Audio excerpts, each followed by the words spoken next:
Hijabtын өкүмдөрүн кантип кийишти түшүндүрүп бересизби? Мусулман эмес коомдо да, мусулман коомдо кийгендей эле кийиш керекпи? Эми биздин хижаб кийимдин өкүмү болуп парыз. Аллах Таала буйруган өкүм болуп, мындан баш тартуу мүмкүн эмес. Аялдардын сулуулугу ошо хижабында. Чачын жайып жүргөндөр сулуу деп ойлобогула. Алар жана бизде күйөөсү өлгөндөр чачын жайып жүрөт дейт. Аялдар тыкан кылып жолугун салынып жүргөндү ошол сулуулук. Эми анын өзүнүн шарттары бар. Бетиңиз ачык болсо, колуңуз ачык болсо, денеңизди сыпаттабаган кеңирээк кийим кийсеңиз жакшы болот.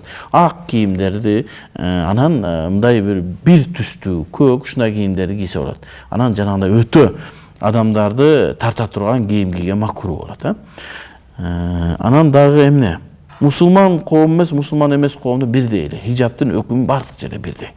Эми азыр бир неме болуп кетти да, ушу араб өлкөлөрүндө ушундай бир адепсиз неме бар. Жоолук салынып алып, бияк шым менен жүрө берет. Ал хижаб эмес. Ал биздеги мынаяктагы жанагы жоолук салынбаган кыздардай аякта ушу уялганынан башынан жоолук салып алышат да. Ошол туура эмес, бир аз кеңирээк кийип, эгер шым кең болсо дагы макул, эми ошол бир аз тизеге жете турган үстүнөн бир нерсени кийип алса жакшы болот иншалла.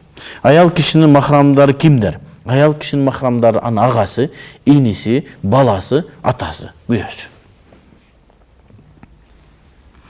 Атасыз кыз бир туугандардын балдары махрам болобу? Атасыз кызга бир туугандардын балдары махрам болбойт. Эми туура биздин кыргыздын салтыбызда мен агам менен баласы ага ини боло берет, бирок шариаттын көз карашы менен жоолукта жүрүш керек, Себеби никелешсе нике жүрөт. Ошон үчүн атасынын бир туугандарынын балдарынын жанында жоолукчан жүрүш керек. Кыздар болсо бөлөлөр бири-бирине үйлөнсө болот, билесиңерби?